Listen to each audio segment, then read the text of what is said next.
Hey there, you guys! Welcome back. Today we are going to do an unveiling of the plants that I purchased at the SOOS annual orchid show and sale. The SOOS is I think it's a Southeastern Ontario Orchid Society. That's what it is, or Southern Ontario Orchid Society. I don't know. I'm not an expert. I'm not a member. I just enjoy going to the show. It's always so full of people there. It's amazing how many people can fit in a small area. When orchids come into play, it's just like a magnet. It's crazy. So I wanted to do an unveiling of all the stuff that I purchased. I ended up, if you're familiar with Celsius, I don't know the conversion, but today, lucky for us, it was about minus 20 Celsius today. So usually for these orchid shows, it's maybe -2. It's really flirting with freezing. Sometimes it's a little bit warmer, but I wasn't expecting -20. So usually I just I put the orchids under my jacket and I run out to the car. This year I thought it'd be better to go out and purchase a insulated carrier. This is from a grocery store, easy peasy lemon squeezy it says, and it's just what you would put your freezer material in so it doesn't thaw out in your trunk on your way home. So I thought that would be fantastic to keep them a little bit warmer as I ran from place to place. So it's got a little protector here. Inside we have a bunch of bags, so I actually forget to some extent what I purchased, so it's gonna be like brand new again for me. I didn't like how some of them packaged things. The flowers were kind of crushed up against the plastic and stuff, but such is life. I got good sales on some things. One of the one that I pre-ordered some Phalaenopsis, and they didn't come in pots. The rest of the stuff they were selling had pots, and I don't even believe that they had tags. Really? Come on. So anyway, make your own decisions. Let's just start pulling these things out, and we'll look at them. Some of them are just impulse buys. I really don't know how to grow them, but we'll research them later on. This one is really, really cute. It's in a paper bag. This is what papers come in on a rainy day. Okay, so this is an Angrecum Leonys, I believe. I love the leaves on these. They're really, really thick and just fun. It's a relatively compact plant, and I do believe that it likes bright, indirect light, but I think that it can tolerate some, bright light in the house, for sure. But indirect light outside, and has just absolutely beautiful flowers. I'll see if I can find photos of some of these and put them up in the top. Leonys is one of the ones that I see at orchid shows all the time. And it has just a beautiful flower. The flower is about this big, and it's just so stunning. It's magnificent. So hopefully I'll find a photo and I'll put it up to the side and you'll be able to see it. So we'll learn how to grow this one together. My other Angrecum I usually have, it's in bright indirect light, and I let it dry out almost completely before I water it, and it seems to be doing well. Let's see what else we have in here.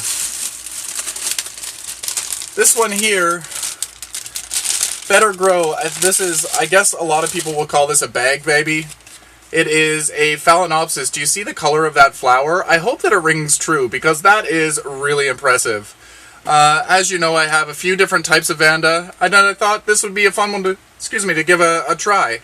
And this is another seedling size. It's very young, so it's going to be a few years away from blooming. And let's just take it out of its little package here. I'll have to make it a label.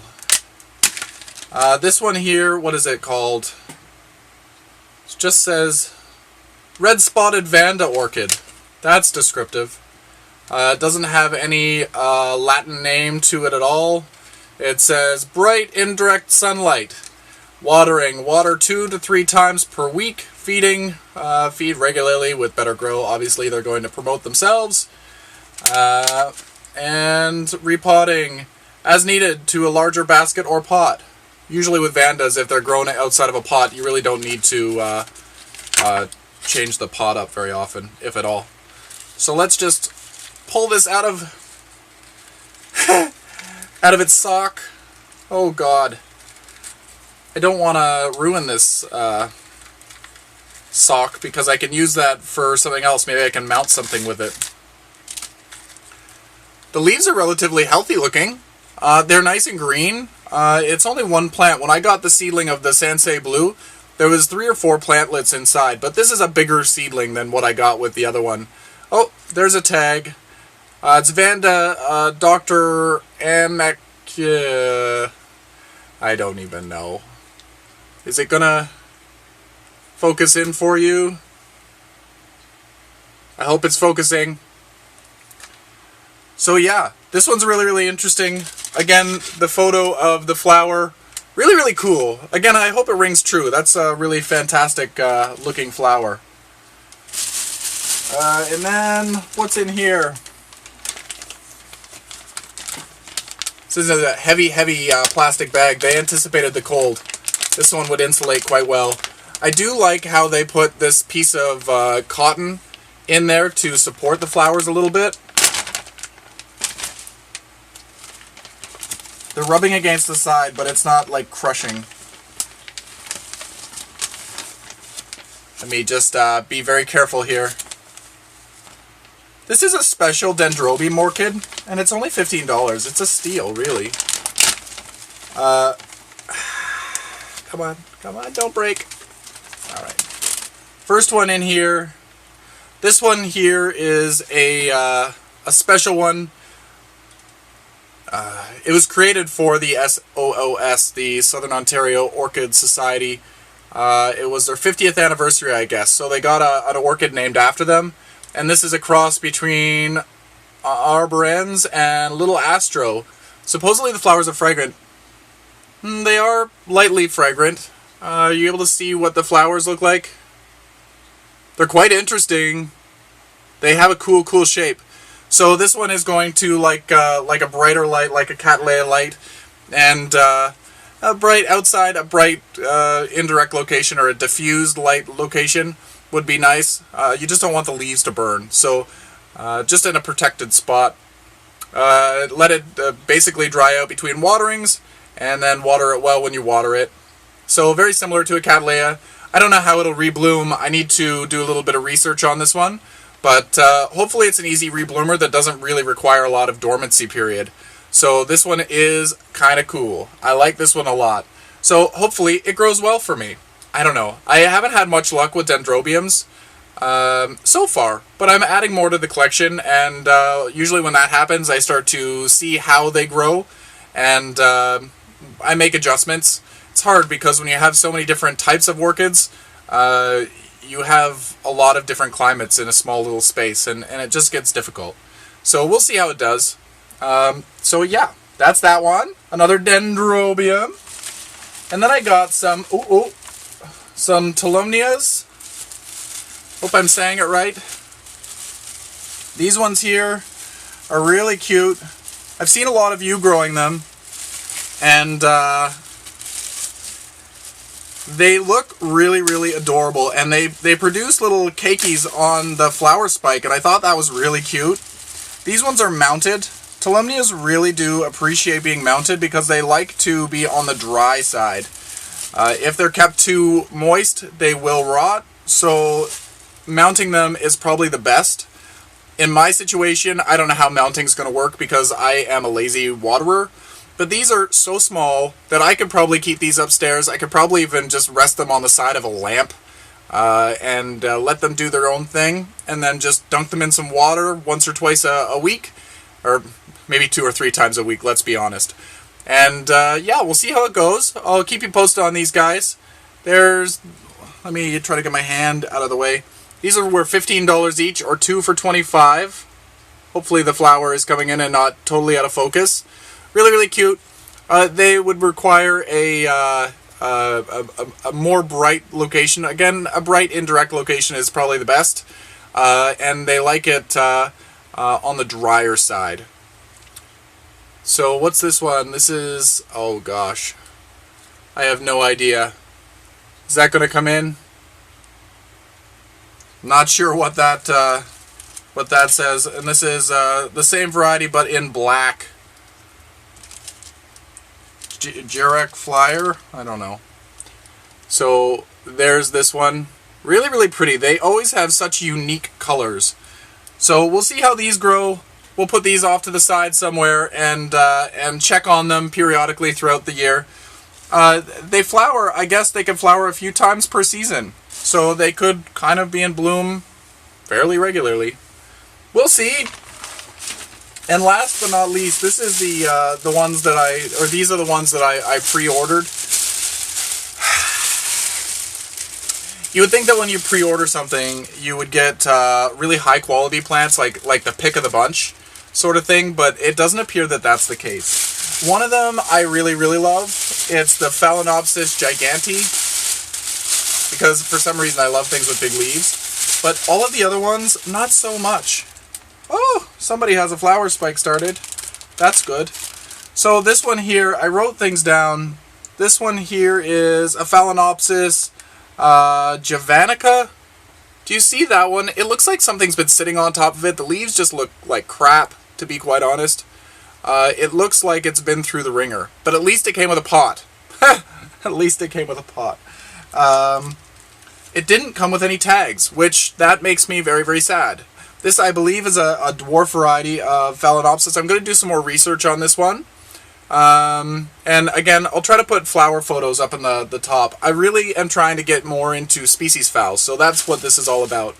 Also, I pre-ordered these, and this is supposed to be $40 for the Gigante. This one I think was $25, and the other one here, I'll show you in a second, the Tetraspis C1, the one that gets varying colored flowers. That one was $45. It was more expensive than the Gigante. But then they converted it into Canadian dollars. But when I bought them, I had anticipated them being in Canadian dollars because I believe that they're a Canadian company. So anyway, you live, you learn. Not going to pre-order from them again. So, I don't know, maybe you're having a good experience with them. It's called Tenshin Orchids. But I just, I didn't really like that they weren't potted up, and they were very expensive, and they didn't come with tags, I'm guessing, at this point. He told me what they were supposed to be, but again, I don't really know. So let me just bring this out. As you can see, they're just kind of pancaked together. Oh. I don't know what's going on here. There's three... I ordered 3 orchids from them, but he said that there was... One of them didn't look very good when it came in, so he didn't bother putting it in. Maybe he just didn't bother charging me for it. I was supposed to get the Gigante, which is this one.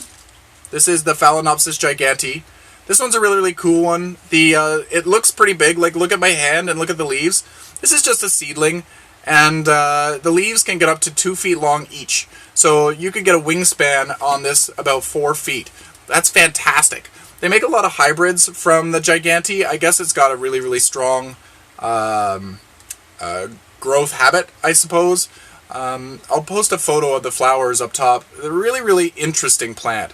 And it gets really big. I love it. I love it. The only thing is, with the Gigante, if it doesn't have a good root system, it's not going to have large leaves. It needs to have a really good root system in order to support the leaves. So keep that in mind if you ever get a Gigante. If it never gets to any size, you might have a problem in the root area. So you want to really baby the plant, and they're really slow growing too. So, as Phalaenopsis are. So make sure that the roots are as healthy as possible.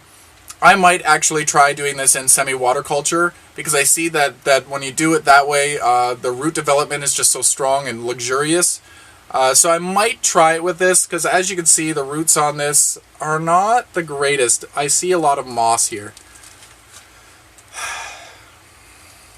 When you pay $40 for a plant, you expect it to be a little bit more healthy, especially if you just imported it. Do you see the roots? The roots aren't very good. I'll end up cutting a lot of these away. So anyway, I'm really excited about it anyway. I think $40 is a good price, no matter what, because Usually they start at about $40 for a very, very small seedling, and then the larger ones are up to like $500. So $40, I'll take that over $500. And then I'm supposed to have a Tetraspis, how do you say that? Yeah, Tetraspis C1. I think that would be this one. But I'm not 100% sure, and it looks like it has or had a spike. I don't know whether you're able to see it right at the bottom here. It had a spike there. And then there was another one that was right here. This, I don't know what this one is. Time will tell. We'll see what happens when it flowers. But this one has a flower spike, so that's a good thing. Maybe you just didn't realize that there was that many plants in there. So anyway, I'm just not so happy about this one. This one really looks sad. The leaf is still fairly strong, so we'll see. So anyway, that was the plants that... Oh, I forgot one. I got this Leoni Bulb as well. I only bought one because they were $15 each, so I don't really care. It'll take a little bit of time for it to grow, but yeah. $15. I don't even know what type it was. I think, I'll put the name that I think it is down at the bottom. I can't, starts with an F. But I can't be sure. It's just a little round one. Let me pop it out of a little baggie. But it's already started to produce growths. Do you see it? It's about a little bit smaller than a ping pong ball. So we'll see how this one grows. And yeah, I'll keep you posted. I'll keep you posted on everything. Stay tuned for some some photos from the show. I'll put that now. Actually, I might not do that. I might make another video just of that because this video is running a little bit long. And happy growing, everyone. I guess we'll end it now because it's been a long one. Happy growing. Show me what you're purchasing at orchid shows because there is a lot out there. Right now is orchid show heaven. Everybody has shows around them. It's amazing. So I'd love to see what you're getting, what you're splurging on. Maybe you're trying something brand new and you have no idea what you're doing. But that's the fun of it. So anyway, and also a quick hello to everybody that I met at the orchid show. There was actually quite a few people that approached me, and that was really nice. I was kind of in the zone, the orchid zone. Because it's so packed, I'm trying to get in to see what the vendors have. I'm sorry if I seemed a little short, but well, how could I be short? I'm so darn tall. So anyway, until next time, happy growing, everyone. Another one. Let's look at this one here. This is the one that we grew from a... Well, no, we didn't grow it from a seed. It was a seedling that I got about 5 or 6, maybe even 7 years ago now. And it was neglected